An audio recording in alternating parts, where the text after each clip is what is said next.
మనం ఉన్న సమయంలో నేర్చుకొని దాన్ని ప్రయోజనాన్ని పొందే ప్రయత్నం చేద్దాం. ఏ స్తోత్రమైనా సరే అర్థం తెలియకుండా చదివితే అది వ్యర్థమైపోతుంది. కేవలం చదవడం మాత్రం చేతనే కొంత ప్రయోజనం ఉంటుంది భక్తి కలిగితే, కానీ అర్థం తెలుసుకుంటే ఇంకా విశేష ప్రయోజనం ఉంటుంది. ఆ విశేష ప్రయోజనం కోసం కార్యకర్తలు ఇక్కడ రమణమూర్తి గారి ఆధ్వర్యంలో సమావేశం ఏర్పాటు చేశారు. మీ దీపారాధనకి ముందు ఈ ప్రవచనాన్ని ముగించుకుని మనం ఆ దీపారాధన ప్రయోజనాన్ని కూడా పొందుతాం.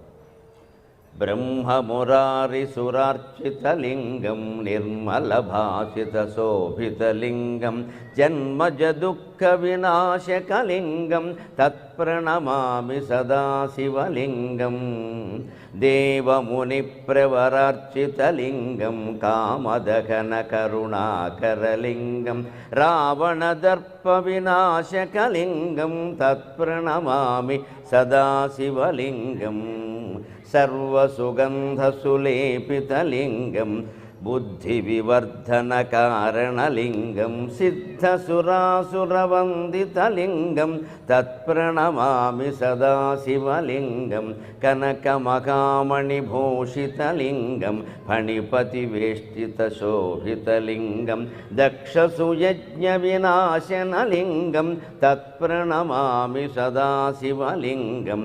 కుంకుమచందనలేపితలింగం పంకజహారసుశోభితలింగం సంచితపాపవినాశనలింగం తత్ప్రణమామి సదాశివలింగం దేవగణార్చితసేవితలింగం భావైర్భక్తిభిరేవ చ లింగం దినకరకోటిప్రభాకరలింగం తత్ప్రణమామి సదాశివలింగం అష్టదళోపరివేష్టితలింగం సర్వసముద్భవకారణలింగం అష్టదరిద్రవినాశనలింగం తత్ప్రణమామి సదాశివలింగం సురగురుసురవరపూజితలింగం సురవనపుష్పసదార్చితలింగం పరమపరం పరమాత్మకలింగం తత్ప్రణమామి సదాశివలింగం తత్ప్రణమామి సదాశివలింగం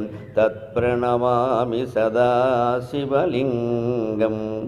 లింగాష్టకమిదం పుణ్యం యః పఠేత్ శివసన్నిధౌ శివలోకమవాప్నోతి శివేన సహ మోదతే. లింగాష్టకాన్ని అర్థంతో సహా వ్యాఖ్యానంతో సహా చెప్పుకొని ఇక నుంచి చదివితే పూర్తిగా పారమార్థికమైన ప్రయోజనాన్ని పొందగలుగుతాం. అందులో మొదటి చరణంలోనే 8 చరణాలు ఉంటే అష్టకం కాబట్టి మొదటి చరణంలోనే సదాశివుని యొక్క ఔన్నత్యం ఏమిటో చెబుతున్నాడు. బ్రహ్మమురారి సురార్చితలింగం నిర్మల భాషిత శోభితలింగం జన్మజ దుఃఖ వినాశనలింగం తత్ప్రణమామి సదాశివలింగం. బ్రహ్మమురారి సురార్చితలింగం. బ్రహ్మ అంటే బ్రహ్మదేవుడు, మురారి అంటే మురాసురుణ్ణి సంహరించిన వాడు శ్రీ మహావిష్ణువు కృష్ణావతారంలో చేశాడు ఆ పని, అందుకని విష్ణువు. సుర అంటే దేవత. మనకున్న దేవతలందరిలోకి గొప్పవాళ్ళు ఎవరయ్యా అంటే ఇంద్రుడు. ఇంద్రుడి కంటే పైవాళ్ళు ఎవరు అంటే బ్రహ్మ విష్ణు మహేశ్వరుడు. అందులో బ్రహ్మ విష్ణువు కూడా మహేశ్వరుణ్ణి పూజిస్తారు అంటే సదాశివుని యొక్క ఔన్నత్యాన్ని గురించి వేరే చెప్పక్కర్లేదు. అయితే ఇక్కడే పౌరాణికంగా ఒక చిన్న సూక్ష్మమైన భేదాన్ని మనం తెలుసుకోవాలి. త్రిమూర్తులలో ఉండే ఆయన పేరు రుద్రుడు, శివుడు కాదు. త్రిమూర్తులలో ఉండేటువంటి ఆయన పేరు రుద్రుడు, ఆయన భార్య పార్వతీదేవి. ఈ ముగ్గురికి, బ్రహ్మ సరస్వతికి, విష్ణువు లక్ష్మికి, అలాగే రుద్రుడు పార్వతీదేవికి మూలమైనటువంటి ముగురమ్మల మూలపుటమ్మ సాక్షాత్ లలితా పరాభట్టారిక. ఆవిడ భర్త పేరు సదాశివుడు. ఈ శివస్తోత్రాల్లో ఎక్కువగా ప్రస్తావింపబడేది సదాశివుడే, సృష్టికి మూలమైనటువంటి సదాశివుడు. అందుకే మనకి లలితా సహస్రంలో ఆ సదాశివుని యొక్క ఔన్నత్యాన్ని ఐదో నామంలో తెలియజేస్తారు. సృష్టికర్త్రి బ్రహ్మరూప, గోప్త్రి గోవిందరూపిణి, సంహారిణి రుద్రరూప, తిరోధానకరి ఈశ్వరి, సదాశివానుగ్రహద, పంచకృత్యపరాయణ అంటారు. సృష్టి చేసేవాడు బ్రహ్మ, అందుకే సృష్టికర్త్రి బ్రహ్మరూప. ఆ బ్రహ్మకి లలితాదేవి సరస్వతీదేవి రూపంలో సహకరిస్తోంది. పురుషుడు చేసే పనికి సహకరించే వారిని భార్య అంటారు. అందుకని భార్య, భర్త, సంసారం అనేది లెక్క. సాధారణంగా ఆ ఇంటి యజమానైన పురుషుడు ఒక పనిని తలపెడితే దానికి భార్య సహకరించాలి. ఒకవేళ స్త్రీ యజమాని అయితే ఆవిడ తలపెడితే భర్త సహకరించాలి. ఈవేళ యాజమాన్యాల్లో కూడా చాలా తేడాలు వచ్చాయి. మొత్తం మీద ఆడపెత్తనం మగపెత్తనం గొడవ లేకుండా మంచి పెత్తనం అనుకుంటే అన్నీ బాగుంటాయి. ఏది మంచి, ఏది చెడ్డ, ఏది ధర్మం, ఏది అధర్మం అని ఆలోచించాలి, కానీ ఆడా మగ అని కాదు ఆలోచించాల్సిన విషయం. అందుకే మన దేవతల్లో శివుని యొక్క ప్రత్యేకత ఏమిటంటే ఎవరు అర్ధనారీశ్వరుడుగా ఉండడానికి ఒప్పుకోరు. ఆడది కాదు, మగ కాదంటారు. ఆయన ఒక్కడు ఒప్పుకున్నాడు. ఆడేమిటి మగ ఏమిటాయా, పరబ్రహ్మ పదార్థానికి తేడాలు ఉంటాయా, ఎవరైనా ఒకటే, నాలో సగమే నా భార్య అని మీరంటారేమిటి, లేదు ఆవిళ్ళలో సగమే నేనన్నాడు. నాలో సగం ఆవిడ కాదది, ఆవిళ్ళలో సగమే నేనన్నాడు. అంత నిరహంకార నిరంజన నిరాకార పరబ్రహ్మమూర్తి ఎవరైనా ఉంటే ఒక్క సదాశివుడు మాత్రమే. ఆయనకి ఈ కార్తీక మాసం అంతా ఆయన్ని ఆరాధిస్తాం మనం. ఎందుకంటే ఆ నిరహంకార ధోరణికి క్రమంగా మనం చేరుకోవాలి, లేకపోతే ఈ దుఃఖాలకు ఉపశమనం అనేది ఉండదు. అందుకని బ్రహ్మమురారి సురార్చితలింగం, బ్రహ్మ చేత విష్ణువు చేత అందరి చేత ఆరాధింపబడేటువంటిది శివలింగం. మరి మూడో ఆయన రుద్రుడు పార్వతి అన్నారు కదా, వీళ్ళ ప్రాధాన్యం ఏమిటి అంటే ఎప్పుడు ఒక మేడ ఎక్కుతూ ఉన్నప్పుడు మనం మొదటి మెట్టు ప్రాధాన్యం వేరు, చివరి మెట్టు ప్రాధాన్యం వేరు. చివరి మెట్టుకి ఎక్కామనుకోండి ఇంకొచ్చేసినట్టే అనుకుంటాం. మౌలాలి వస్తే సికింద్రాబాద్ స్టేషన్ వచ్చేసినట్టే అనుకుంటాం, కానీ అక్కడే గంటసేపు ఆపేసిన సందర్భాలు కూడా ఉంటాయి. అదే చూసుకోవాలి. అందుకని బ్రహ్మని దాటి విష్ణువుని దాటి రుద్రుడి దగ్గరికి వెళితే సదాశివుడి దగ్గరికి వెళ్ళిపోయినట్టే. కానీ వెళ్ళిపోతామని ఏం లేదు. భక్తి జ్ఞానము వైరాగ్యము చాలకపోతే రైలు వచ్చి మౌలాలి స్టేషన్లో దిగాలో లేదో తెలియకుండా ఆగిపోయినట్టే అక్కడ ఆగిపోతాం. మౌలాలీలో ఎక్కువసేపు ఆపితే మనకేమనిపిస్తుంది, మా ఇల్లు మౌలాలీకి దగ్గర, ఇక నుంచి ఇక్కడే దిగిపోవాలంట. మళ్ళీసారి మనం వచ్చినప్పుడు అక్కడ ఆపడం,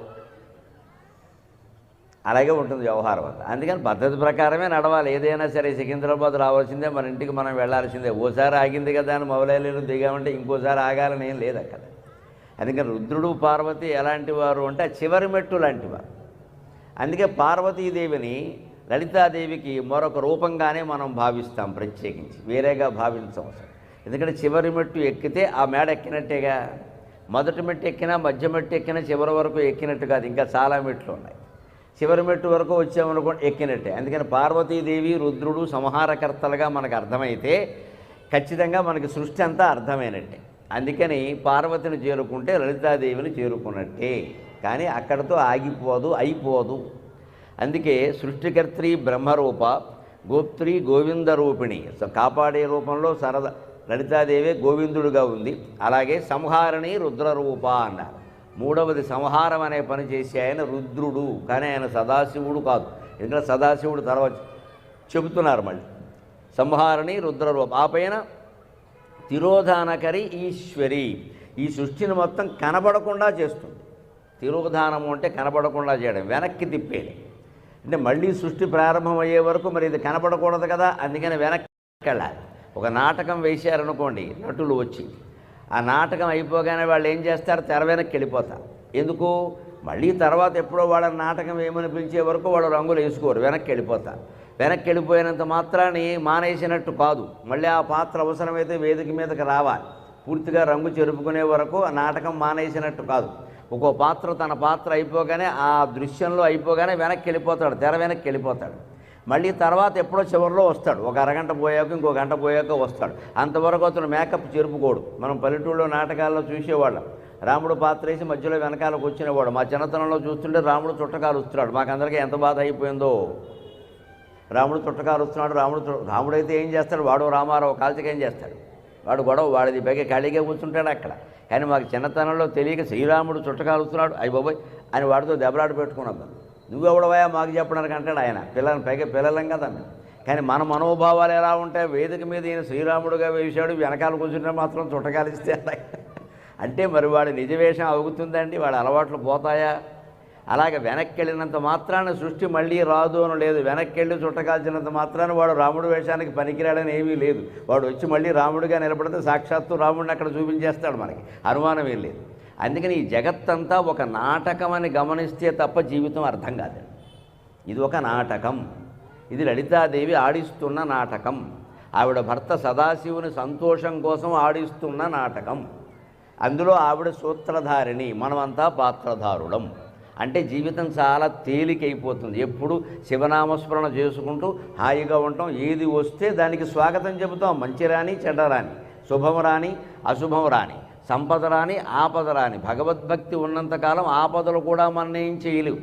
పైగా ఆపదలన్నీ మనకు అనుకూలంగా మారతాయి. భక్తి జ్ఞాన వైరాగ్యాలు 3 ఉంటే ఆపదలు మనకు అనుకూలంగా మారతాయి. ఏదైనా పొరపాటున ప్రమాదంలో కాలు విరిగింది అనుకోండి, ఒక కుర్రాడికి ప్రమాదంలో, అతను కనుక భగవన్నామస్మరణ మానకుండా ఉంటే జరిగేది ఏమిటంటే, అంతవరకు ఎన్ని ఉద్యోగాలకి దరఖాస్తు పెట్టినా ఆయనకు ఉద్యోగం రాలా. కాలు విరిగింది కాబట్టి ఫిజికల్ హ్యాండిక్యాప్డ్ కోపంలో వెంటనే ఉద్యోగం ఇచ్చేసారు. అదే భగవత్ కటాక్షం అంటే. అలాగని బజార్లోకి వెళ్ళి విరగొట్టుకుంటామా? అది కుదరదండి. భగవద్భక్తి జ్ఞానము వైరాగ్యము అంటే ప్రమాదం కూడా ప్రమోదంగా మారుతుంది, ఆపదలు కూడా సంపదలుగా మారతాయి.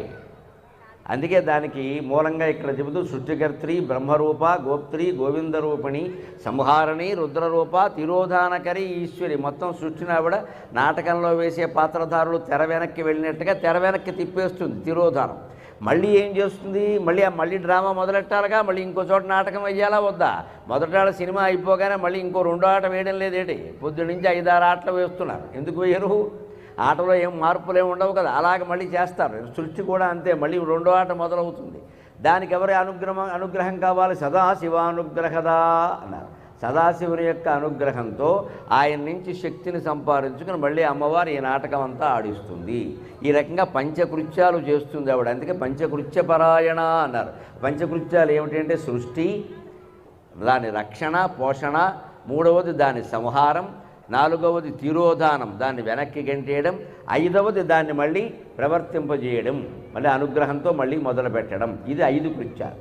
ఈ 5 కృత్యాలు ఆవిడ చేస్తుంది. అందుకే మీరు లలితాదేవి పీఠాన్ని గమనిస్తే కింద 4 మంచం కోళ్ళు ఉండవు, 5 ఉంటాయి. విశేషంగా మంచం కోళ్ళు 5 ఉంటాయి లలితాదేవికి. చూస్తే 4 ఉంటాయి.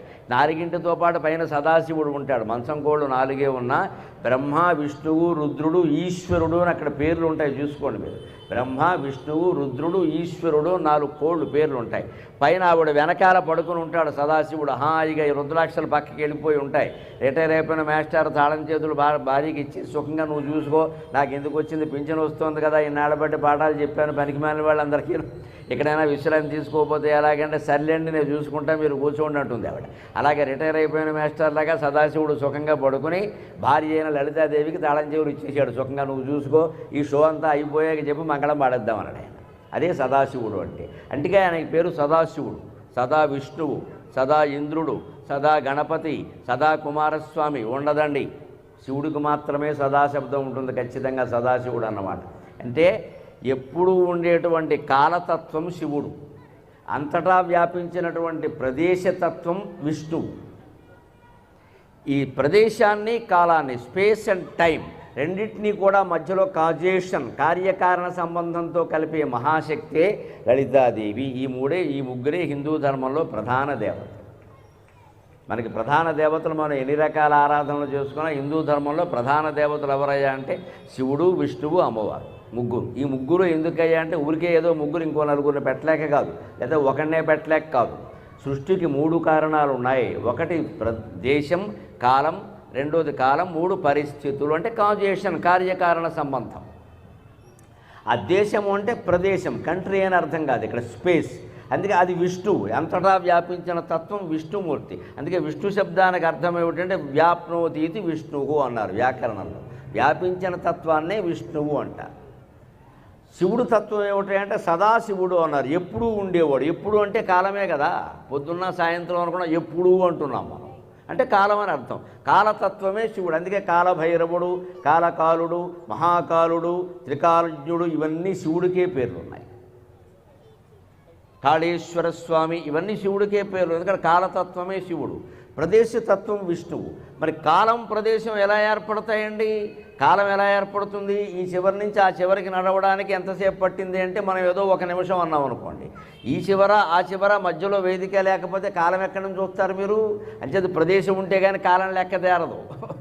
కాలం ఎప్పుడు ఎలా వస్తుందని గడియారం తిరిగితే కాలం కాదు, గడియారం మనం తిప్పెత్తే తిరుగుతుంది, బ్యాటరీ లేకపోతే ఆగిపోతుంది. గడియారాన్ని బట్టి కాలం చూడకూడదు.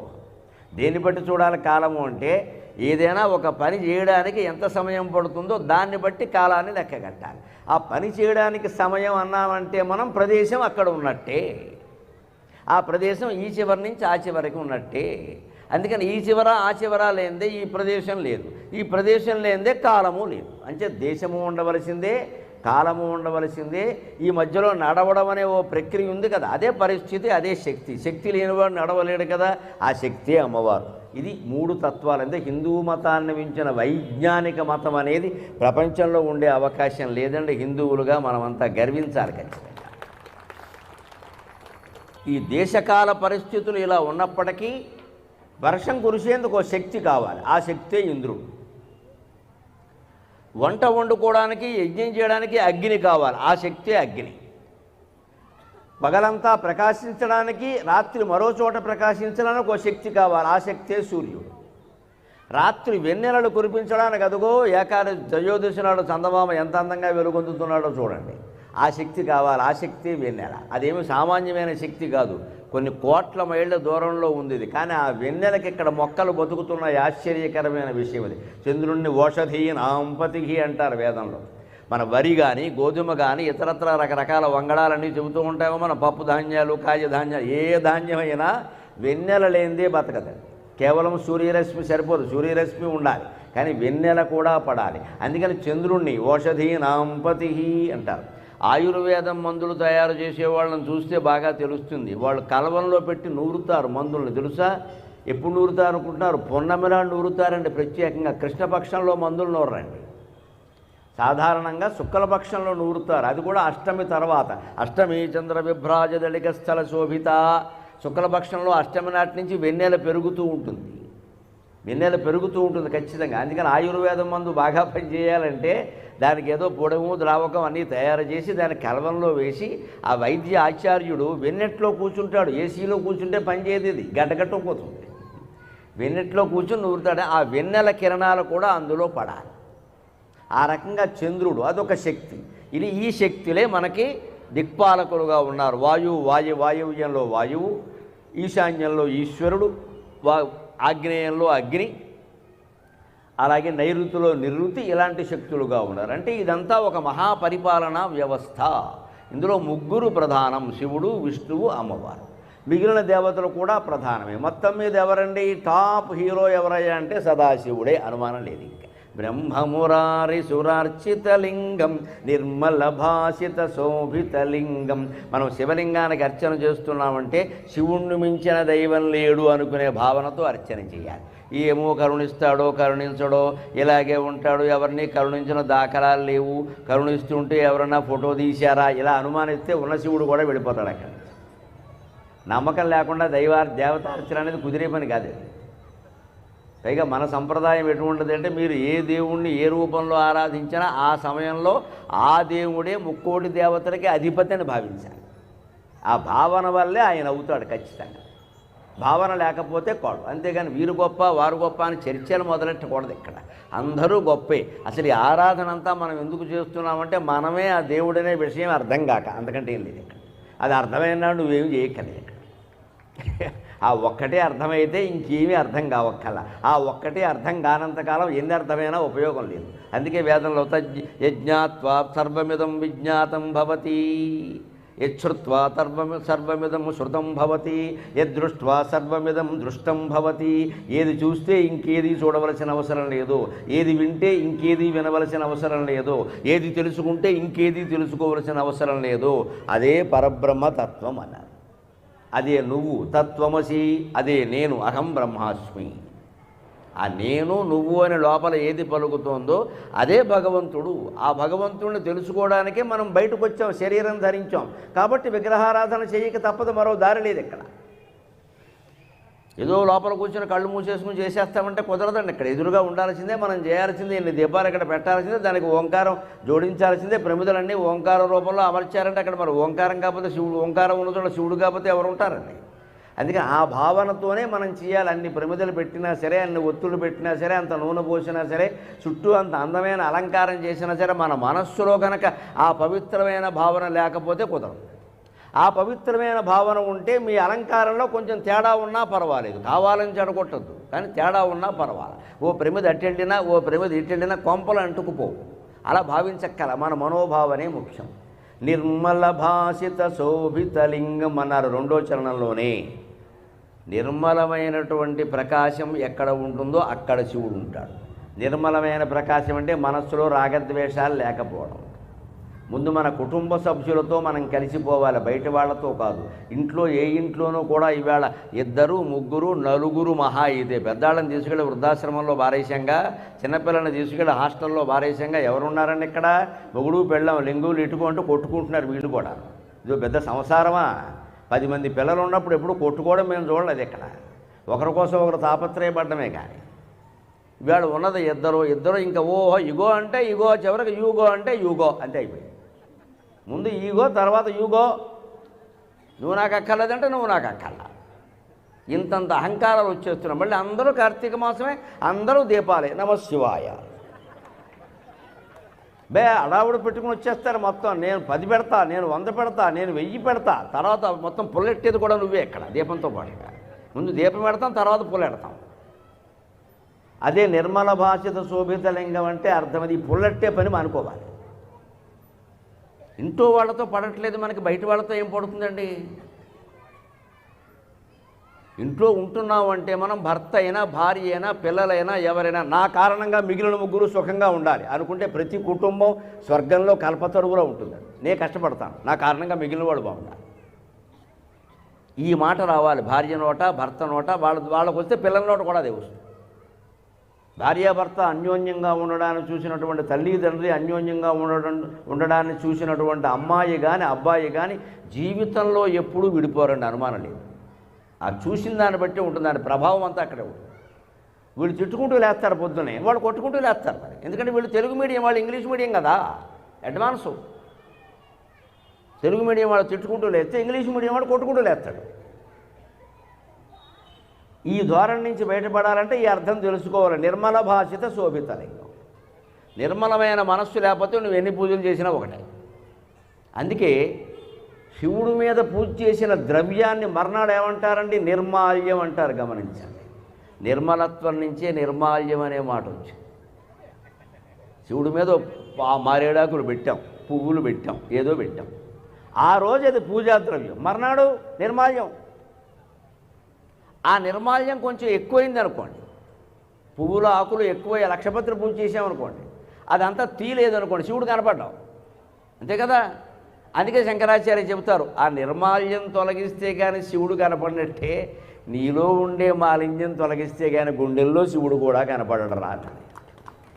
దేహో దేవాలయ ప్రోక్త జీవో దేవసనాతన త్యజేదజ్ఞాన నిర్మాల్యం సోకం భావేన పూజయేత్. ఈ అద్భుతమైన శ్లోకంలో ఆయన మన తగాదాలన్నీ సమసిపోవడానికి పెద్ద మందు చెబుతున్నారు, పెద్ద మందు. ఇది గుర్తుంచుకుంటే తగాదాలు ఉండవండి అసలు. అన్నదమ్ముల మధ్య కానీ, భార్యాభర్తల మధ్య కానీ, అక్క చెల్లెళ్ళ మధ్య కానీ, స్నేహితుల మధ్య కానీ, వ్యాపారంలో భాగస్వాముల మధ్య కానీ ఎక్కడా తగాదాలు ఉండకుండా ఉండాలంటే ఈ శ్లోకం జాగ్రత్తగా నేర్చుకోవాలి. దేహమే దేవాలయం, జీవుడే దేవుడు. కానీ నీకు ఆ విషయం ఎందుకు అర్థం కావట్లేదు అంటే శివాలయానికి వెళ్ళవయ్యా, లక్షపత్రి పూజ చేశారు ఒక రోజున ఏకాదశి నాడు, పొద్దున్నే ద్వాదశి నాడు అవన్నీ తొలగించాలి కదా. పూజారి గారికి ఏదో ఇబ్బంది వచ్చింది, వాళ్ళ ఇంట్లో మైలు వచ్చింది అనుకోండి, చెయ్యరు కదా. ఎవరినో పెట్టారు, ఇంకా రాలేదు, నువ్వు అప్పుడే దర్శనానికి వెళ్ళిపోయావు, బాగానే ఉంది. కానీ ఆ పత్రి పువ్వులు అలాగే ఉండగా శివుడు కనపడతాడా? కనపడ్డు. నిర్మాల్యం ఉన్నంతకాలం శివుడు కనపడ్డు, నిర్మాల్యం తీసేస్తే కనపడతాడు. నిర్మాల్యం అంటే ఏంటండి? నిన్నటి పూజా ద్రవ్యాలు. మన గుండెల్లో ఉండే శివుడికి నిర్మాల్యం అంటే తెలుసా? నిన్నటి జ్ఞాపకాలు. నిన్నటి జ్ఞాపకాలన్నీ తొలగిస్తే తప్ప గుండెల్లో ఉండే శివుడు కనపడ్డు. నిర్మాల్యం తొలగిస్తే తప్ప గుళ్ళో శివుడు కనపడ్డు. నిన్నటివి, మొన్నటివి, 10 ఏళ్ల నాటివి, 20 ఏళ్ల నాటివి కక్షలు కార్పణ్యాలు తొలగించుకుంటే తప్ప గుండెల్లో శివుడు కనపడ్డు. ఇదే మనం గ్రహించుకోవాలి ఖచ్చితంగా. ఎక్కడిదక్కడే వదిలేయి, ఎప్పటిదప్పుడే మర్చిపో అంతే. మనకు తగాదాలు ఎందుకు వస్తూ ఉంటాయంటే ఎప్పుడు గతాన్ని జ్ఞాపకం చేసుకోవడం వల్లే వస్తాయి. ఎప్పుడైనా చిన్న వైమనస్యం, ద్వేషం ఎవరి మీదైనా ఏర్పడినప్పుడు మిమ్మల్ని మీరే పరిశీలించుకోండి, ఎందుకు వస్తుంది. ఖచ్చితంగా గత జ్ఞాపకం అది. గతం జ్ఞాపకం లేకపోతే రావండి. పసిపిల్లాడు ఎవరితోనూ తగాదా పడ్డ మీరు గమనించండి. ఉయ్యాల్లో ఉన్న పిల్లడు కానీ ఎవరితో ఏ తగాదా లేదు, ఆనందంగా ఆడుకుంటాడు, ఆనందంగా ఉంటాడు. వాడికి కొన్ని బొమ్మలు కొనిచ్చాక వాడికి తగాదాలు మొదలవుతాయి. ఎందుకని ఆ బొమ్మ ఉడబట్టుకుంది. ఈ బొమ్మలు కొనినంతకాలం ఏమీ లేదు, అమ్మాయి బొమ్మ, బొమ్మే అమ్మ, ఇంకేం మాట్లాడు. 4 బొమ్మలు కొనిచ్చాక ఏమైంది, నీదేరా నీదేరా అన్న. ఇదే దుర్బుద్ధి అంటే. వాడికి నేర్ప, నీదే నీదే. ఇంకా అక్కడి నుంచి వాడు ఇలా పట్టేసి కూర్చున్నాడు. ఎక్కడ వాళ్ళ అన్నయ్య వచ్చినా సరే అని మాట్లాడతాడు. ఎక్కడ ఆ చిన్నప్పటి నుంచే ఏం చేయాలంటే, నీ బొమ్మ నువ్వు కాపాడుకోవాలి, ఇది మన పొలం, ఇది మనం కాపాడుకోవాలి, ఇది మన ఇల్లు, ఇది మనం కాపాడుకోవాలి, ఇది మన ఆస్తి, ఇది మనం కాపాడుకోవాలని పిల్లలకి చెప్పినట్టే ఇది మన భాష, దాన్ని మనం కాపాడుకోవాలని కూడా పిల్లలకి చెప్పాలి. ఇది మన హిందూ ధర్మం, దాన్ని కాపాడుకోవాలని కూడా పిల్లలకి చెప్పాలి. ఇది మన సంస్కృతి, దాన్ని కాపాడుకోవాలని కూడా పిల్లలకి చెప్పాలి. అప్పుడు నిలబడుతుంది. మా ఓటు వాళ్ళ మాటలు అప్పుడు ఫలిస్తాయి. అయితే మాకు కంఠశోషం మిగులుతుంది. పొలం కాపాడుకోమని, ఇల్లు కాపాడుకోమని, వల్లకాడు కాపాడుకోమని కూడా చెబుతున్నాం కదా. భాష, సాహిత్యం, సంస్కృతి, హిందూ ధర్మాన్ని కాపాడుకోమని చెప్పమండి. అది ఎవడో కాపాడుకుంటాడు. అది మనదేమిటి? ఈ మనదే అన్నదాంట్లోనే వచ్చింది ఇదంతా వ్యాధి.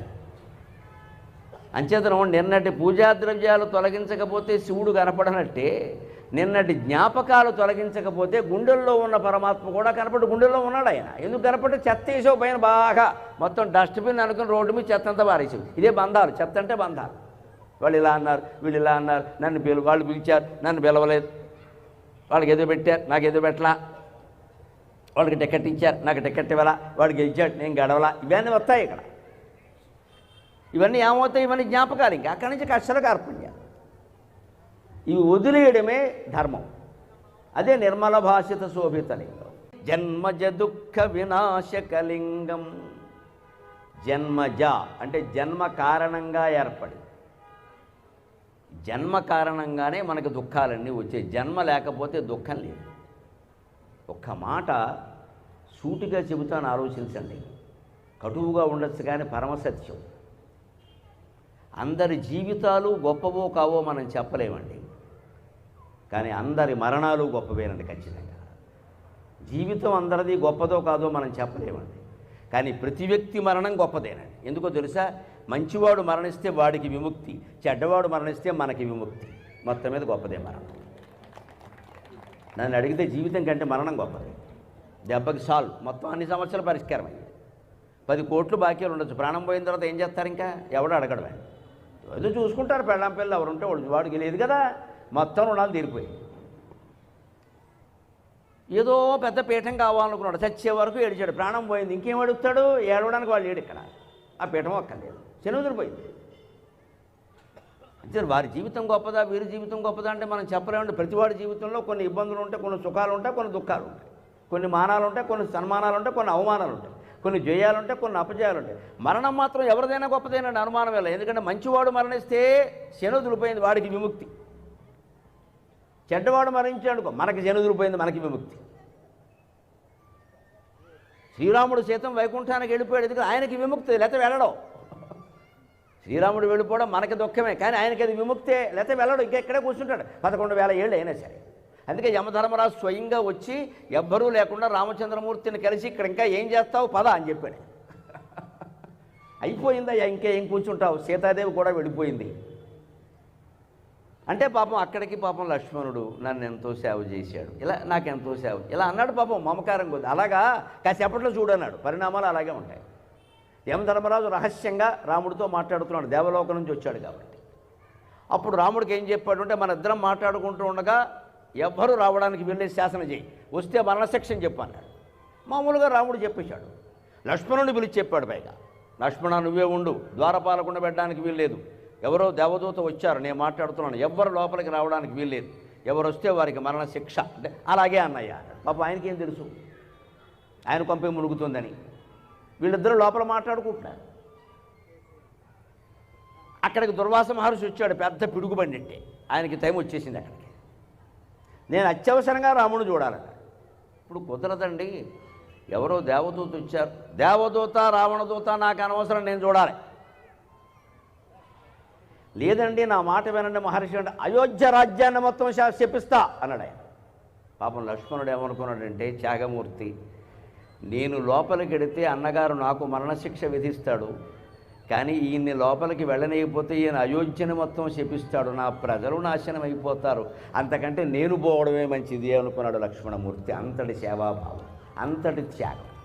రాజకీయం అంటే ఎలా ఉండేదో చూడండి. ఆ రోజు ప్రజల క్షేమం ముఖ్యం, ఆయన క్షేమం కాదు. ఆయన అయోధ్యని శపిస్తాడు. అయోధ్య ప్రజలు అమాయకులు, వాళ్ళు ఏం చేస్తారు? ఈ మహర్షి కోపాన్ని మనం ఆపలేము. అందుకని సరే మహర్షి ఏం చేస్తాం, మరీ ముఖ్యమైన పని లేకపోతే మీరు రారు కదా అని లోపలికి వెళ్ళి తలుపు దోసుకుని వెళ్ళి అన్నయ్య అన్నాడు. ఆ యమధర్మరాజు కనపడకుండా అదృశ్యంగా వెళ్ళిపోవాల్సి వచ్చింది. కనపడకూడదు, మానవ శరీరంతో ఉన్న వాళ్ళకి ఆయన కనపడ్డు. రామచంద్రమూర్తికి ఎందుకు కనపడ్డాడు అంటే విష్ణుమూర్తి అంశ కాబట్టి, అవసరం కాబట్టి, వాళ్ళు అనుగ్రహిస్తే తప్ప కనపడి. రాముడు కన్యళ్లతో ఓ పక్క దుర్వాసుడిని పిలిపించి ఆయన కోరిక ఏమిటో నెరవేరుస్తూనే ఏడుస్తూ కూర్చున్నాడు. లక్ష్మణ, ఎందుకు చేశావయ్యా ఈ పని? మరణశిక్ష అని చెప్పాను కదా అన్నాడు. అన్నయ్య సంకోచించొద్దు, మనం వచ్చిన పని అయిపోయింది, ఇంకేమిటి, నేను ప్రాయోపవేశం ద్వారా నాకు నేనే మరణశిక్ష వేసుకుంటా అని వెళ్ళిపోయి దర్భల మీదకి వచ్చి ప్రాయోపవేశం ద్వారా చనిపోయాడు. తర్వాత రామచంద్రమూర్తి భరత శత్రుఘ్నులందరూ నదీ ప్రవేశం చేశారు, లవకుశులకు పట్టాభిషేకం చేశారు. ఈ బంధాలు తొలగితే తప్ప రామచంద్రమూర్తి కూడా వెళ్ళడానికి ఇష్టపడలేదు. మానవ శరీరం అంత ప్రియమైందండి మనకి. ప్రేయశ్చ శ్రేయశ్చ అంటాడు కఠోపనిషత్తులో, రెండు ఉంటాడు మనిషికి, శ్రేయస్సు ఒకటి, ప్రేయస్సు ఒకటి. శ్రేయస్సు అంటే మోక్షం, ప్రేయస్సు అంటే ఈ ప్రీతి. ఈ దిక్కుమాలిన శరీరం రోజుకు పొద్దున్న ఓసారి సాయంత్రం ఓసారి సొంతూరు పరుగురు సొబ్బెట్టి సోమేసి ఈ దిక్కుమాలిన దొనపోత శరీరం ఉందే, దీని మీద మనకి ఎంత ఇష్టము అంటే ఏదైనా వదిలిపెడతాం, కానీ ఇది వదిలిపెట్టాం.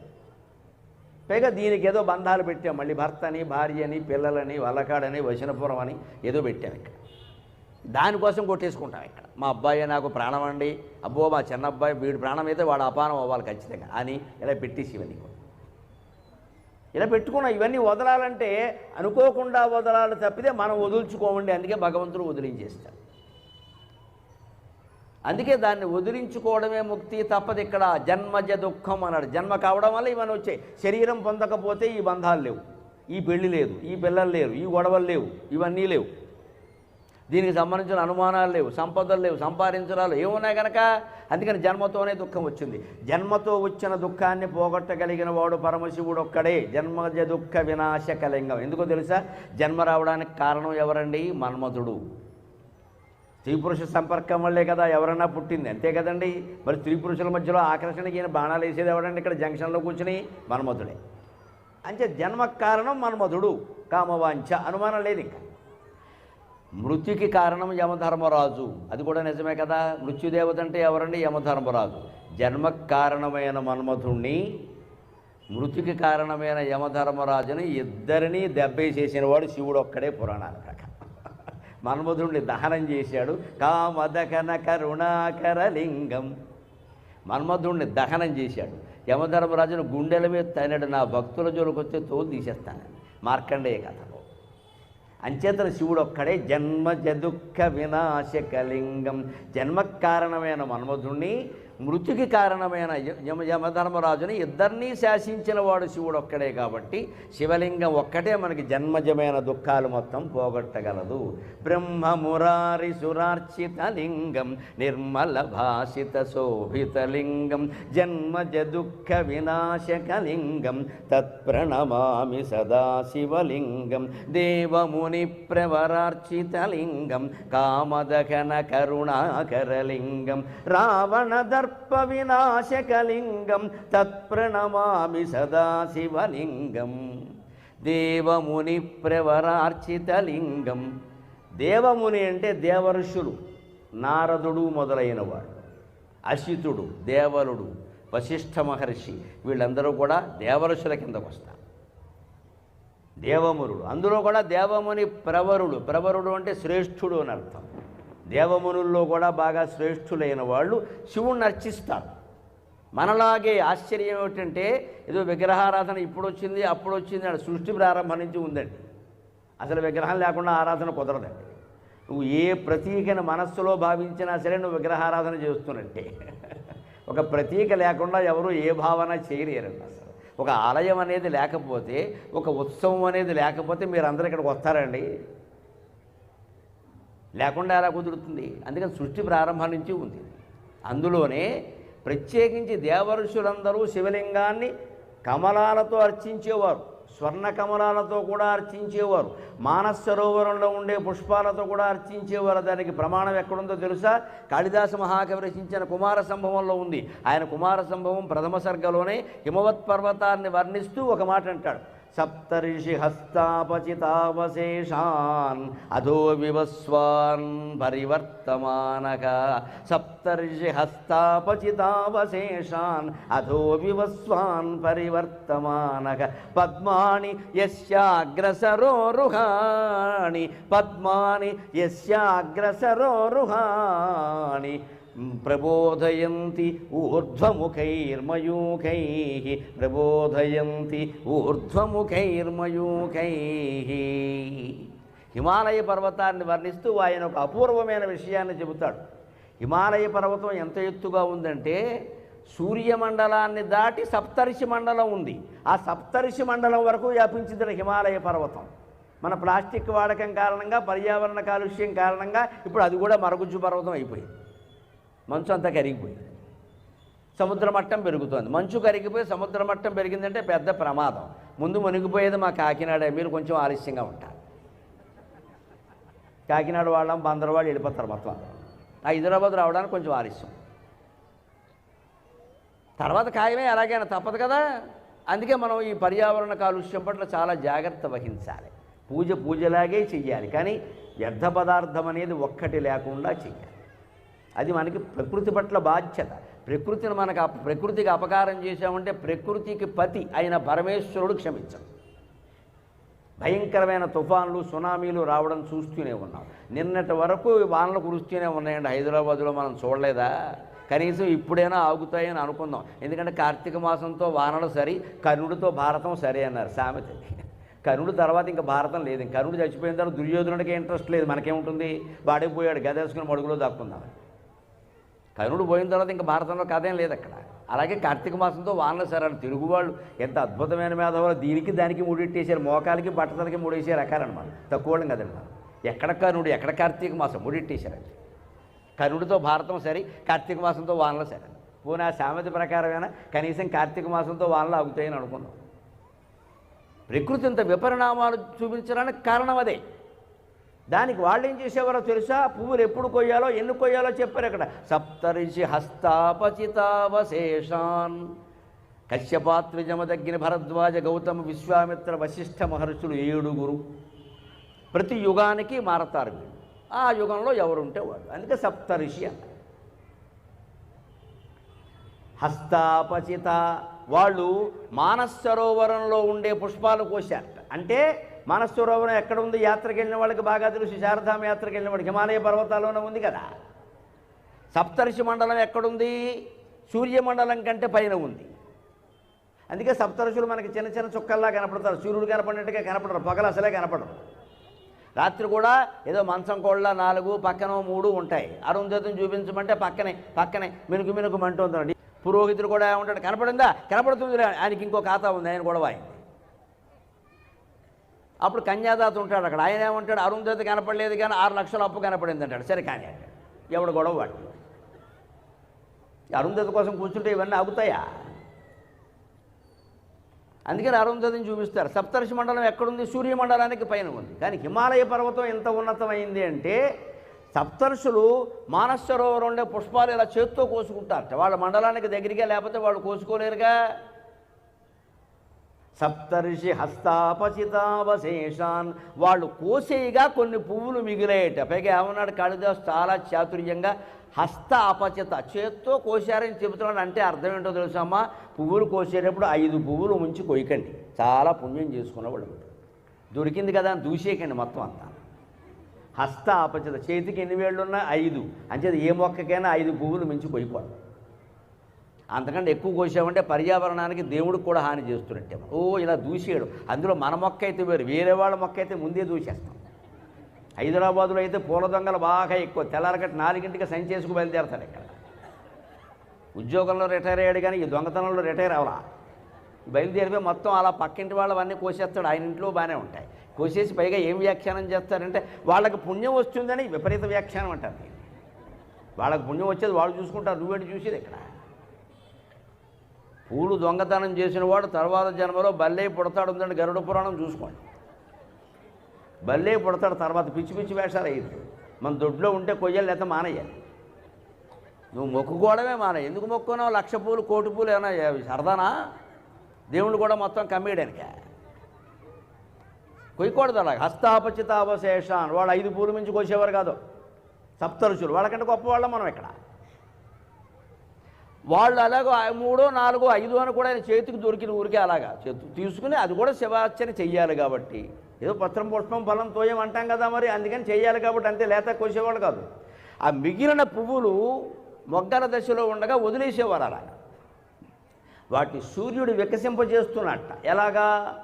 అధో వివస్వాన్ పరివర్తమానక, కింద నుంచి తన కిరణాలను పైకి పంపించి వికసింపజేస్తున్నట్ట. మరి పద్మాల మీద సూర్యకిరణాలు పడితే పద్మాలు వికసిస్తాయి కదా. పద్మాని యస్య అగ్రసరోరుహాణి, హిమాలయ పర్వత శిఖరంలో ఉండే మానస సరోవరంలో ఉండేటువంటి పద్మాలని సూర్యుడు ఎలా వికసింపజేస్తున్నాడు అంటే ఆయన కింద ఉన్నాడు కాబట్టి పైకి వ్యాపించే కిరణాల ద్వారా వికసింపజేస్తున్నాడు. అంటే సూర్యమండలం కంటే ఉన్నతంగా ఉంది సప్తర్షి మండలం. సూర్యమండలం కంటే పై స్థాయిలో ఉంది ఉండేది హిమాలయ పర్వతం కృతయుగం కాలంలో. మానస సరోవరం కూడా అక్కడే ఉండేది. అందుకే సప్తఋషులు తమ ఇళ్లల్లోంచి ఇలా చెయ్యి పెట్టు కోసుకునేవారు, అలా అందుతూ ఉండేవి.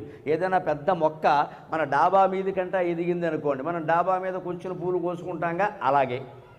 కానీ వాళ్ళు జాగ్రత్త పాటించేవారు, ఎక్కడా పర్యావరణానికి ప్రకృతికి హాని చేసేవారు కాదు. అలాగే సప్తఋషులు కొయ్యగా మిగిలినటువంటి మొగ్గ దశలో ఉన్న పుష్పాలని సూర్యుడు హిమాలయ పర్వతం మీద ఉండేటువంటి పద్మాలని సూర్యుడు కింది నుంచి తన కిరణాలతో వికసింపజేస్తున్నాడు అన్నాడు కాళిదాసు. ప్రబోధయతి ఊర్ధ్వముఖైర్మయూఖై, ఆ పై వరకు వ్యాపించినటువంటి కిరణాలు. సూర్యబింబం ఇలా గుండ్రంగా ఉంటుంది కదా, మరి కిందకే కాదు పక్కకే కాదు పైకి కూడా వస్తుందిగా. సూర్యకిరణాలు వ్యాపించిన చోటు ఉంటుందా? సరిగ్గా భగవద్ వ్యాప్తిని గురించి ఉపనిషత్తుల్లో ఏం చెబుతారో అదే చెప్పారు ఇక్కడ. స పశ్చాత్ స పురస్తాత్ స ఉత్తరత స దక్షిణత స పశ్చాత్ స పురస్తాత్ స ఏ ఊర్ధ్వస్తాత్ స ఏవ అధస్తాత్ స దక్షిణత స ఏవోత్తరత స ఏవేదగం సర్వం అని చెబుతారు ఉపనిషత్తులు. భగవంతుడు ఎక్కడ ఉన్నాడు అంటే వెనకాల ఉన్నది ఆయనే, ముందు ఉన్నది ఆయనే, పైన ఉన్నది ఆయనే, కింద ఉన్నది ఆయనే, ఇటువైపు ఉన్నది ఆయన, అటువైపు ఉన్నది ఆయన. ఆయన లేని చోటు ఉందా అని అడిగాడు. భగవంతుడు ఎక్కడ ఉన్నాడని అడక్కయ్యా, ఎక్కడ లేడని అడుగు అని చెప్పడం తేలిక. ఎక్కడ లేడని అడుగు. ఓ తుఫాను, పెద్ద తుఫాను వచ్చి కొట్టుకుపోయారనుకోండి, జనం ఎంతమంది పోయారనడం కంటే ఎంతమంది ఉన్నారో లెక్కెట్టడం సుఖంగా ఉంటుంది. పోయిన వాళ్ళని లెక్కెట్టడం కంటే ఉన్నవాళ్ళని లెక్కెట్టడం చూడు. ఒక్కోసారి ప్రమాదాలు, ఏదో 70 ఏళ్ళు దివిసీమ తుఫాను వచ్చిందండి, పోయిన వాళ్ళని లెక్కట్లేకపోయారమ్మా, ఉన్నవాళ్ళని లెక్కట్టారు. ఉన్నవాళ్ళని లెక్కట్టి రికార్డులోంచి వాళ్ళని పోతే మిగిలిన వాళ్ళు అందరూ పోయారు. అంతమంది పోయారు మరి దారుణంగా. ఇప్పటికీ బందర్లో అక్కడ కట్టిన అప్పట్లో కట్టిన సమాధి స్థలం ఉందండి బందర్ సెంటర్లో, కోనేరు జంక్షన్ అంటారు. ఇక్కడికి అక్కడ దివిసీమ వాళ్ళు కొన్ని వందల శవాలు కొట్టుకొస్తే ఏం చేయాలో తెలియక అందరినీ మధ్యలో ఊరు మధ్యలో పెట్టి అక్కడే దహనం చేసి అక్కడ ఒక స్మారక స్తూపంలా కట్టారండి. ఇప్పటికీ కోనేరు జంక్షన్ దగ్గర ఉంటుంది. అక్కడ కడితే దివిసీమ శవాలు ఇక్కడేనండి బాబు అంటారు. అంత ఘోరం జరిగింది 77లో. అటువంటిప్పుడు ఏం చేస్తామండి? కర్మ, ఉన్నవాళ్ళనే లెక్కెట్టుకోవాలి. ఎక్కడ లెక్క పెడతావు? హిరోషిమా నాగసాకి మీద అప్పుడప్పుడు ఆటం బాంబు వేశారు. అప్పుడు తర్వాత ఎవరు లెక్కెట్టారు? ఉన్నవాళ్ళని లెక్కెట్టారు, పోయిన వాళ్ళు కాదు. ఇక్కడ అంతకుముందు ఎంత జనాభా ఉండేవారో చూసుకుని దాంట్లోంచి ఉన్నవాళ్ళని తీసేసి మిగిలిన వాళ్ళు పోయారు. అలాగే ఉంటుంది ఒక్కసారి. అందుకని సూర్యుడు అంతటా వ్యాపించి ఉన్నాడు. అంచేత వ్యాపించిన ప్రదేశం చెప్పడం కష్టం. వ్యాపించిన ప్రదేశం ఏదంటే చెప్పచ్చు లేదు అని చెప్పాలి. అది కూడా అంతే. అలాగే సూర్యుడు వికసింపజేస్తున్నాడు. అందుకని సప్తఋషులు, అందుకే దేవముని ప్రవరార్చిత లింగం. మనము శివలింగానికి పువ్వులు పెట్టచ్చు, కానీ సంఖ్య దాటి పెట్టకూడదు, పరిమితిని పాటించాలి. మన మనస్సు అనే పుష్పాన్ని సమర్పించాలి, కానీ ఊరికే 100 పూలు 1000 పూలు 1,00,000 పూలు వేసేద్దామని పిచ్చి మొక్కులు మొక్కుకోకూడదు.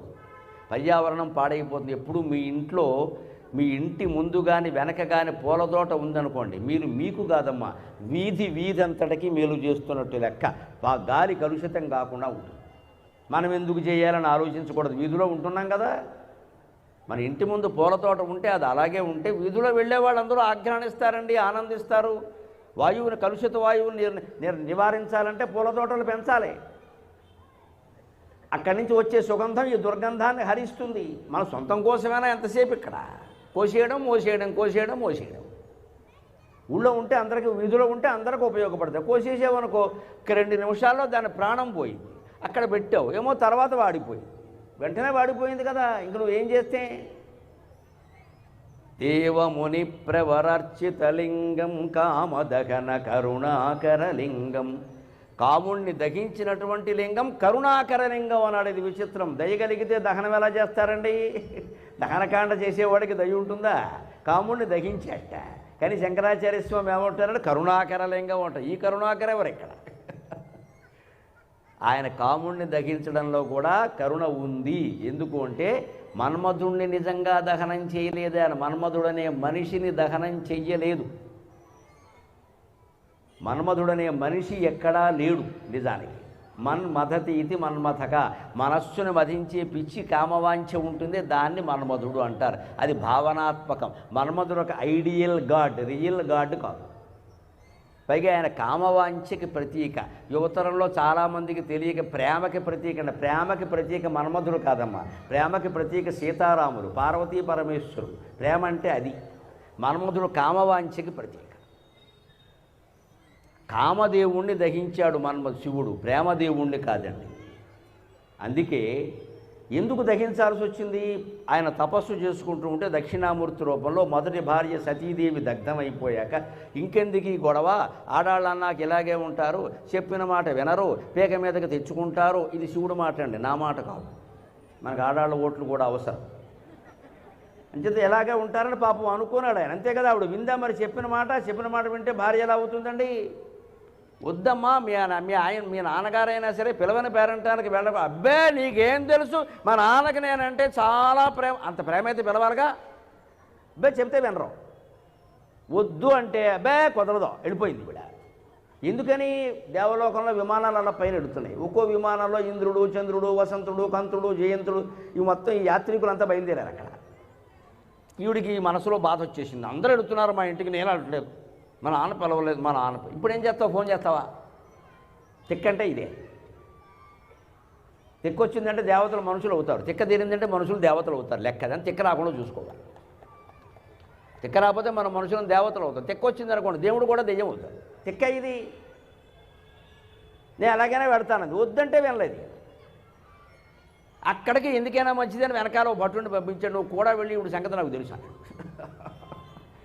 అక్కడికి వెళ్ళింది. పాపం నాన్న పిలవకపోయినా అమ్మైనా పిలుస్తుంది. అమ్మ నాన్న చేతిలో బానిసే, ఏం చేయమంటావు? పక్కనే పీటల మీద కూర్చుని దక్షుని భార్య, పిలవలేదు. ఇలా చూస్తోంది, కన్నీళ్ళు పెట్టుకుంటుంది. చూస్తోంది, కన్నీళ్ళు పక్క నుంచి ఇలా అనే ధైర్యం కూడా చంపేస్తాడు వాడు. ధైర్యం కూడా లేదు. అమ్మాయి ఇచ్చింది. వచ్చింది. ఎందుకు వచ్చింది? పని లేక. ఎవరిని అడిగి చేసుకుంది ఆ పెళ్ళి? మరి ఎట్టాడు. ఇంకా ఎప్పటి నుంచో గొడవ. ఈ ప్రేమ వివాహాలు పెద్దాళ్ళు అడ్డు కూడా అప్పటి నుంచి ఉన్నాయి. అని ఆ యజ్ఞం పీటల మీద కూర్చున్నవాడు తిట్టిపోశాడు కన్న కూతుర్ని. అదే ఆడపడుచుని గౌరవించే విధానం. నీకు ఇష్టం లేకపోతే మాట్లాడకు, మొహం చూడకు, ఆవిడే వెళ్ళిపోతుంది. అంతకంటే అవమానం ఉందా? పుట్టింటికి వచ్చిన ఆడపడుచుని ఎవరూ పలకరించకపోతే వెళ్ళిపోతుందమ్మా, ఇంకా వెళ్ళమని చెప్పక్కర్లేదు. అంత మాట్లాడాలా? వాడిని చేసుకున్నావు, వీడిని చేసుకున్నావు, వాడు ఎముకలు వేసుకుంటాడు, మెడంతా ఒళ్ళంతా బుడిది పూసుకుంటాడు, గజ చర్మం కట్టుకుంటాడు, సిగ్గు లేదు నీకు నీ మొగుడికి అని తిట్టాడు.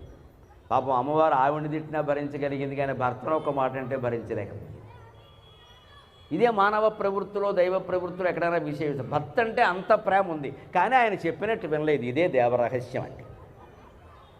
మేము చెప్పినట్టు వినరండి మీరు, కానీ మేమంటే చాలా గౌరవిస్తారు. అభిమానం అంటే ఎలా ఉంటుంది? మేము చెప్పినట్టు వినాలి. మీరు చెప్పినట్టు మేము వింటే అభిమానం ఏంటి నాకు అర్థం కాదు. మీరంటే చాలా అభిమానం అండి, మీ మొహం మీద మొహం పెట్టి ఫోటో దిగుతానండి. వద్దయ్య అంటే చాలా చాలా అభిమానం ఉంటే నేను చెప్పినట్టు నువ్వు వినాలి. వినడం ఇక్కడ ఎలా అయితే ఉందో, గురువును చాలా గౌరవిస్తాం మనం, కాళ్ళు కడిగేస్తాం, నెత్తి మీద జల్లేసుకుంటాం, మా ఇంటికి రండి అంటాం, మీ ఇంటికి వస్తామంటాం, ఆయన చెప్పింది చేయం. పైగా ఎంత సౌకర్యంగా తప్పించుకుంటాం. ఆయన మహానుభావులు, అవన్నీ మన వల్ల అవుతాయి. ఏమిటి? నమశివాయ. ఎన్ని జన్మల ప్రవచనాలు చెప్పినా ఉపయోగం లేదు. చాలా కన్వీనియంట్లీ ఎస్కేపింగ్ అంటారు దీన్ని ఇంగ్లీష్లో. గౌరవంతోనే తప్పుకోవడం. అవన్నీ మన వల్ల ఎందుకవో అనుకుంటే అవుతాయి, అనుకుంటే అవుతాయి, చేయాలంటే చేస్తాం. మనం చేయలేకపోతున్నాం లోపల అహంకారంగా. అహంకారం కాదు, అహం, నేను, నాతో అనుబంధం, నాతో ఏదో మాట్లాడాలి, నాతో పక్కన ఉండాలి, నేనంటే ఏదో గుర్తించాలి, గౌరవించాలి, వెంటనే అక్కడ కనబడ్డావు కదా అని ఏదో అనాలి. ఎంతమందిని అంటామండి? ఎక్కడ గుర్తుపెట్టుకుంటాం? ఎవరైనా మామూలు మానవుల పరిస్థితి ఎలా ఉంటే దేవతల పరిస్థితి వేరే చెప్పాలా?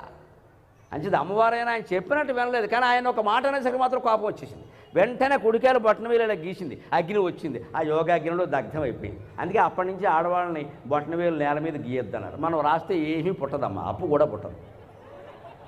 మనకు అంత సీన్ లేదు ఇక్కడ. కానీ చెప్పారు ఎందుకైనా మంచి, ఏమో ఒకళ్ళు పుట్టచ్చు, ఎందుకు వచ్చిన గొడవ అని చెప్పారు. ఈ సెంటిమెంట్ ఇది పెట్టి ఇంకా బొట్టన వేలు రాయొద్దు, చిటికిన వేలు రాయమని అర్థం కాదు అక్కడ. నువ్వు ఏ వేలు రాసినా ఒకటే, కాలంతో రాసినా ఒకటే.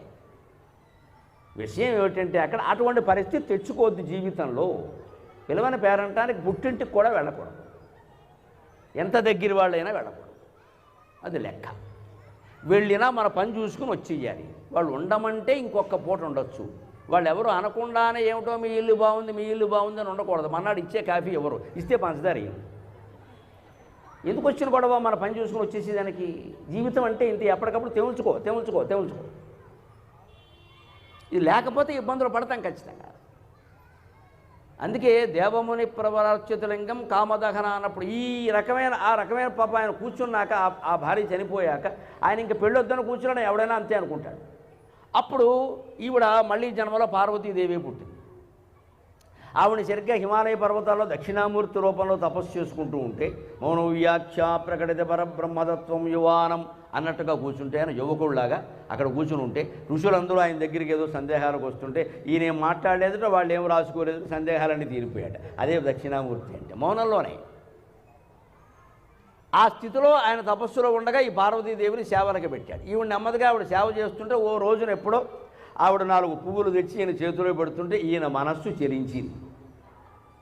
వెంటనే చూశాడు, ఇంత పాఠం జరిగింది నాకు, ఇంత వయస్సు ఉంది, ఇంత జ్ఞానం ఉంది, త్రిమూర్తుల్లో నా స్థానం గొప్పది, ఈ అమ్మాయిని చూసి నా మనస్సు చెలించడం ఏమిటి? ఇదే కామవాంఛ అంటే. అనగానే ఏం చేయాలి? అమ్మాయిని ఏం చేయాలా? మన్మధుడిని కూడా ఏం చేయాలా? మనకి విషయం అర్థం కావడం కోసం సినిమాల్లో ఊరికే మన్మధుడిని అని పెడతారు, ఎవరిని చంద్రమోహన్ పెడతారు. సినిమాల్లో అంతకంటే అందమైన వాడు దొరకలా, ఆయన పెట్టారు. అప్పట్లో ఆయన ఏదో చివరి నుంచి ఓ బాణం వేస్తాడు, ఈయన ఏదో చూసినట్టు, ఆయన ఏదో మసిగిపోయినట్టు చెబుతాడు. చంద్రమోహన్ ఇప్పటికీ బాగానే ఉన్నాడు హాయిగా. అది అంతా మనకి చూపించడం. ఇది మనకి ఇక్కడ పెట్టుకున్నాం కంటే మనకు చూపించే కథ. వాస్తవంగా జరిగింది అది కాదు.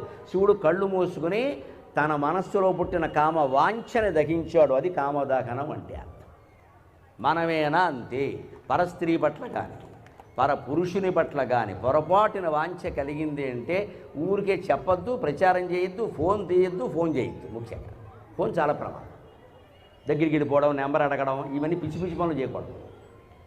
కళ్ళు మూసుకుని ఓ మూల కూర్చొని, వీలైతే శివాలయం లాంటి చోట కూర్చుని, అసలు ఇది ఎందుకు కలుగుతోంది? నా భార్య నాకు ఉంది కదా, నా భర్త నాకు ఉన్నాడు కదా, నాకు ఎందుకు ఈ శని?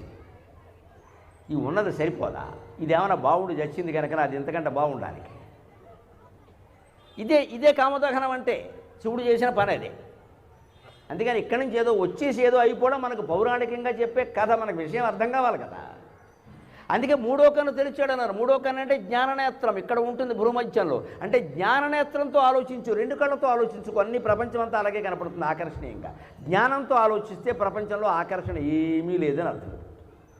అన్నీ పోయేవి. ఆ జ్ఞానంతో ఆలోచించాలంటే కళ్ళు మూసుకోవాలి. ఈ 2 కళ్ళతో కుదరదు. కళ్ళు మూసుకోవాలి. కళ్ళు తెరిచామంటే ఏదో ఒకటి కనపడుతూనే ఉంటుంది, ఏదో ఒకటి ఆకర్షిస్తూ, అది బాగుంది, ఇది బాగుంది, అది కావాలి, ఇది కావాలి. మూసేసుకుంటే ఏ గొడవలేదు. ఇది కామదహన కరుణాకరలింగం. కామదహనం చేశాక కూడా కరుణాకరుడు. ఎందుకో తెలుసా? ఆవిడని పెళ్లి చేసుకున్నాడు. అంటే వివాహాలు ఎవరైనా ఎలా చేసుకోవాలండి? కామవాంఛతో చేసుకోకూడదు, ప్రేమతో వివాహం చేసుకోవాలి. శివుడు అందించిన సందేశం అది, మనమంతా గమనించాలి. కామదహనం చేశాడు, ప్రేమతో అమ్మవారిని పెళ్లి చేసుకున్నాం. మరి ఒక రకంగా అన్యాయం కదా. పెళ్లి కుదిర్చిన మన్మధుడినేమో దహిస్తారా? మీరిద్దరు పెళ్లి చేసుకుంటారా? పెళ్లి చేసుకుని పెళ్లి కుదిర్చిన మ్యాట్రిమోనీ వాళ్ళిద్దరిని దెబ్బలాడతామంటే ఎలాగంటే వాళ్ళ డబ్బులు వాళ్ళకి ఇచ్చేయాలి కదా. కుదిర్చింది వాళ్లే కదా. అంటే ఇక్కడ సారాంశం ఏమిటంటే అబ్బాయి కామవాంఛతో చేసుకోవద్దు, ప్రేమతో చేసుకోవాలి. తనలో కామవాంఛ పూర్తిగా నశించిందా లేదా అని ఆయన ఆలోచించుకొని అది నశించిన తర్వాత అమ్మవారిని చేసుకున్నాడు. కాబట్టి కొన్ని లక్షల ఏళ్ళైంది శివపార్వతుల వివాహం జరిగి, ఇంతవరకు వాళ్ళు కోర్టు మెట్లు ఎక్కలేదు నాకు తెలిసి. మీకు తెలుసుంటే చెప్పండి. అంతకాలం ఎందుకు నిలబడిందా దాంపత్యం? ప్రేమ కారణంగా. కామవాంఛలు, ఐశ్వర్యాలు, ఉద్యోగాలు, ప్యాకేజీలు, లీకేజీలు ఉంటే వివాహ బంధాలు నిలబడవు. ప్రేమ ఉంటే నిలబడుతుంది. ఈ ఉద్యోగం ఉండనే పోనీ, ఈ అందం ఉండనే పోనీ, ఈ హోదా ఉండనే పోనీ, ఈ ఆరోగ్యం ఉండని పోనీ, నేను నీకోసం ఉన్నా, నేను నీకోసం ఉన్నా అని భార్య భర్తతో, భర్త భార్యతో అనగలిగితే వారు శివపార్వతుల కింద లెక్క. మా ప్రవచనాలు ధన్యమైనట్టే లెక్క. మేము చెబుతున్నది అందుకోసం. వార్తలు వినలేక చెవులు వాచిపోతున్నాయండి. ఏమిటి 2 ఏళ్ళు కూడా కాపురం చేయట్లేదు, 3 ఏళ్ళు కూడా కాపురం చేయట్లేదు. వీళ్ళ కోసం 10 కోట్లు ఖర్చు పెట్టి పెళ్లి చేస్తున్నారు. కోటుకో ఏడాదైనా చేయాలి కదా. ఎంత భయంగా ఉందో తల్లిదండ్రులు. నిజంగా పెళ్లి చేయడానికే ఇబ్బంది, చేశాక నిలబడుతుందా అని అదో గొడవ. చేసింది ఎందుకు వస్తుంది అంటే ఇది కరుణాకరం అంటే అర్థం ఏంటో తెలుసా? వెంటనే పెళ్ళి అవ్వగానే పార్వతీదేవి దగ్గరికి రతీదేవి వచ్చింది. మరి మన్మధుడు భార్య కదా. అమ్మ మీరిద్దరూ పెళ్లి చేసుకున్నారు, బాగానే ఉంది, నేను ఎలా వితంతువులో ఉండాలా, కనీసం వితంతు మించిన పథకమేనా లేదు కదా అంటే, నేను ఇలాగే ఉండాలి, మీ పెళ్లి చేసుకున్నారు, మీరు బాగానే ఉన్నారు, నా మొగుడు సంగతి ఏమిటంటే పార్వతీదేవి వెంటనే కాస్త పెళ్లి అయ్యే వరకే కదండి మొగాడ పెట్టేసరి, పెళ్ళి అయిన తర్వాత ఏం చేస్తాడు, చిటికిన వేలతో ఇలా రాస్తే మొత్తం శీఘ్రంగా రావాల్సిందే, తిరుగులేదు ఇక్కడ. ఆ ఆకర్షణ అటువంటిది. అందుకని వెంటనే కళ్యాణం అయిపోయిన తర్వాత కొత్త దంపతులు పెద్దవాళ్ళకి దండాలు పెడతారు కదా. అరుంధతి వశిష్ఠులకు నమస్కారం చేశారమ్మా పార్వతీ పరమేశ్వరులు. అరుంధతి వశిష్ఠులు అంత గొప్పవాడు, వాళ్ళకి నమస్కారం చేశారు వృద్ధ దంపతులు. అలా నమస్కారాలు చేస్తుంటే పార్వతీదేవి ఏం చేసింది, నెమ్మదిగా ఈ చిటికిన వేలు గోరుతోటి ఇలా రాసింది. అంతే. పరమశివుడు కూడా ఐసేయి అట్టేయి రొట్టెయి వెంటనే ఏం కావాలని. మనం చేసుకున్నాం, బాగానే ఉంది. కుదిర్చిన వాడు మన్మధుడు వాడిని చంపేశారు అన్యాయంగా. ఆ రతీదేవి ఏడుస్తోంది, పెళ్ళికి కూడా వచ్చింది, బొట్టు లేకుండా వచ్చింది, బాగుంటుందా అంటే అదేమిటి అదెంతసేపు నేను వాడిని చంపాను ఏమిటి మీరంతా అలా అనుకున్నారు. నాలో ఉండే కామవాంఛను నేను నాశనం చేసుకున్నా. ఆవిడకి కావాలంటే మొగుడు హాయిగా వస్తాడు అని వెంటనే ఆవిడికి మాత్రమే కనపడేలాగా మన్మధుడిని బతికించినటువంటి దయామయుడు పరమశివుడు. రావణ దర్ప వినాశకలింగం. రావణాసురుడు దర్పాన్ని వినాశనం చేశాడు. మనకి ఒక కథ తెలుసు. రావణుడు శివుడు కోసం తపస్సు చేసి ఎంతకీ ప్రత్యక్షం కాకపోతే కైలాసాన్ని పట్టుకుని ఊపేశాడు. ఆ విషయం తెలుసు మనకి. మయా ఏన శప్తోస్మి కైలాసే మయా సంచాలితే పురా అని రావణాసురుడే గుర్తు చేసుకున్నాడు. కిమేశ భగవాన్ నంది. సుందరకాండలో హనుమంతుడు రావణాసురుడు ఎదురుగా నిలబడి ఉంటే ఈ హనుమంతుడిలో విచిత్రంగా హనుమంతుడు కనపడలేదు, ఎద్దు కనపడింది వాడిది అదేం దృష్టి. ఎవడు చేసిన పాపకర్మ వాడిని వెంటాడుతుందంటే ఇదే. హనుమంతుడిని చూడగానే వాడికి ఎద్దు కనపడింది. కోతి ముఖంలో ఎద్దు కనపడటం ఏంటండి? పోనీ హనుమంతుడు దేవతాను ఒప్పుకోనివాడు కోతేనైనా ఒప్పుకుంటాడు కదా. అది కూడా కనపడ. ఎద్దు కనపడితే వాడు అనుకున్నాడు ఎద్దు ఎందుకు వచ్చింది ఇక్కడికి. కిమేశ భగవాన్ నంది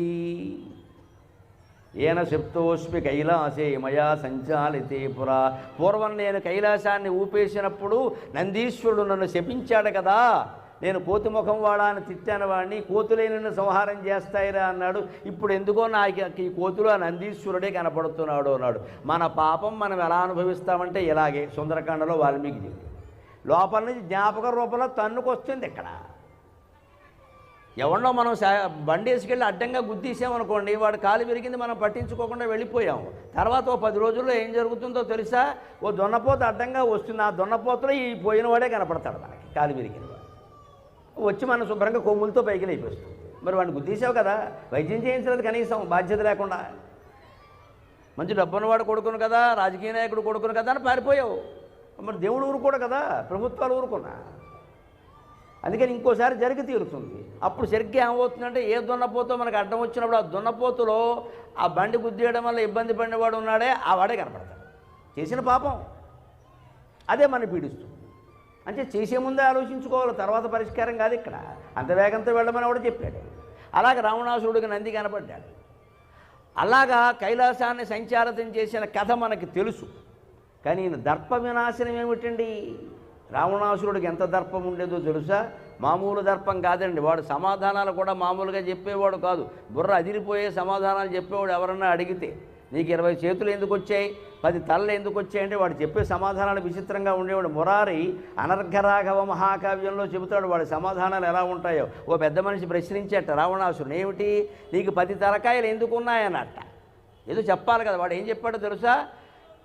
సృష్టిలో 14 విద్యలు ఉన్నాయి, చతుర్దశ మహావిద్యలు అంటారు. వేదాలు 4, వేదాంగాలు 4, ఆ పైన మీమాంస, న్యాయశాస్త్రం, ధర్మశాస్త్రం, పురాణం, ఇవి 14. శిక్షా వ్యాకరణ ఛందో నిరుక్తం జ్యోతిషం తదా కల్పశ్చేతి షడంగాని. వేదాలు ఋగ్యజుస్సామ అథర్వ వేదాలు 4, శిక్ష, వ్యాకరణం, ఛందస్సు, నిరుక్తం, జ్యోతిష్శాస్త్రం, కల్పశాస్త్రం, ఈ 6 శాస్త్రాలు షడంగాలు. 6, 4, 10. ఇవి పోను 4: మీమాంసా శాస్త్రం, న్యాయశాస్త్రం, ధర్మశాస్త్రం, పురాణం, ఈ 4 మొత్తం కలిపి చతుర్దశ మహావిద్యలు అనేవారు. పూర్వం రాజకుమారులకి అందరికీ కూడా విద్యావంతులు అంటే ఈ 14 రావాలి. అందుకని వీడు ఎంత పొగరుగా సమాధానం చెప్పాడంటే, నాకు 10 తలకాయలు ఎందుకున్నాయో తెలుసా? 14 మహావిద్యలు పూర్వం బ్రహ్మదేవుడి దగ్గర ఉండేవి. 4 తలకాయలే కదా ఆయనకున్నవి. ఎక్కడ దాచుకోవాలో తెలియలేదు. అందుకని 4 ఆయన దగ్గర పెట్టుకుని 10 నా దగ్గర దాచాడు అన్నాడు. అది వాడు రిప్లై. రావణాసురుడు అంటే అలా ఉంటాడు. ప్రెస్ మీట్ పెడితే అలా పెడతాడు వాడు. దాన్నే మురారి అనే మహాకవి మహాపండితుడు అనర్ఘరాఘవంలో చెబుతాడు, విద్యాశ్చతుర్దశ చతుర్షు నిజాననేషు సంబాధ దుఃఖితవతీ అవలోక్య మే వేదాహం సంబాధ దుస్థితవతీరవలోక్య వేదాహ తాభ్యోపరాణి నియతం దశతే ముఖాని తాభ్యోపరాణి నియతం దశతే ముఖాని తాభ్యోపరాణి నియతం దశతే ముఖాని స్వస్య ప్రణప్తురకరోత్ సకథం జడోసి అంట. బ్రహ్మదేవుడు ఆయనకి 14 విద్యలు ఆయన దగ్గర ఉంటే, సరస్వతీదేవి ఆయన దగ్గర ఉంది కదండి. సరస్వతికి భర్త అంటే అర్థం ఏమిటి? ఆయనకంటే విద్యావంతుడు ఎవడు ఉండే అవకాశం లేదు ఇక్కడ. అందుకంటే అన్ని విద్యల్లోకి గొప్ప విద్య ఏదంటే బ్రహ్మ విద్య అన్నారు. విష్ణు విద్య, శివ విద్య అనలేదు, గమనించండి. బ్రహ్మ విద్య అన్నారు. గొప్ప జ్ఞానం ఉన్నవాడిని శివజ్ఞాని, విష్ణుజ్ఞాని అనరు. ఎంత గౌరవం ఉన్నా సరే బ్రహ్మజ్ఞాని అంటారు. గొప్ప వర్చస్సుతో ఉంటే బ్రహ్మవర్చస్సు అంటారు. శివవర్చస్సు, విష్ణు వర్చస్సు అనరు. బ్రహ్మదేవుడు అంత గొప్పవాడు, ఆయన తక్కువవాడు కాదు. విద్యావంతుడు అంటే బ్రహ్మే. విద్య ఆయన భార్య, అంతకంటే విద్యావంతుడు ఎవడు ఉంటాడు ఇక్కడ. అందుకని ఆ విద్యావంతుల దగ్గర అన్ని విద్యలు ఉంటాయి. 14 ఆయన దగ్గర ఉన్నాయి. కానీ రూమ్ అకామిడేషన్ లేదుట, అపార్ట్మెంట్లో ఖాళీ లేదుట. అది చమత్కారం, కవి చమత్కారం. ఆయనకి 4 తలకాయలు ఉన్నాయి. ఓ తలకాయలు ఓ విద్య పెట్టుకున్నట్ట, 4 ఇంట్లో 4 పెట్టుకున్నాడు. ఇంకా 10 ఎక్కడ పెట్టాలని చూసేట. రావణాసుడు 10 తలకాయల్లో పెట్టాడు. ఎందుకు పెట్టాడు? ఆయనకి ఈయన మునిమానవుడు. యస్య ప్రణప్తు.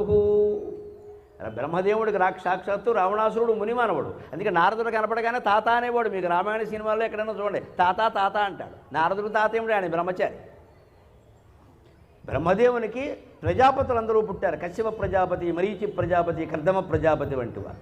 ఆ ప్రజాపతుల్లో ఒక ఆయనకి విశ్రావణుడు అనేవాడు పుట్టాడు. ఆ విశ్రావణుడికి 2 భార్యలు. ఒక భార్యకి కుబేరుడు పుట్టాడు, రెండో భార్యకి కైకసీదేవికి రావణుడు పుట్టాడు. అందుకని కుబేరుడు, రావణుడు 2 అన్నదమ్ముడు. విశ్రావణుని కుమారుడు కాబట్టే కుబేరుణ్ణి, రావణుడిని కూడా వైశ్రావణుడు అంటారు. రాజాధిరాజాయ ప్రసఖ్య సాహినే నమో వయం వైశ్రవణాయ కుర్మహే సమే కామాన్ కామకామాయ మహ్యం కామేశ్వరో వైశ్రవణో దదాతు. ఎవరి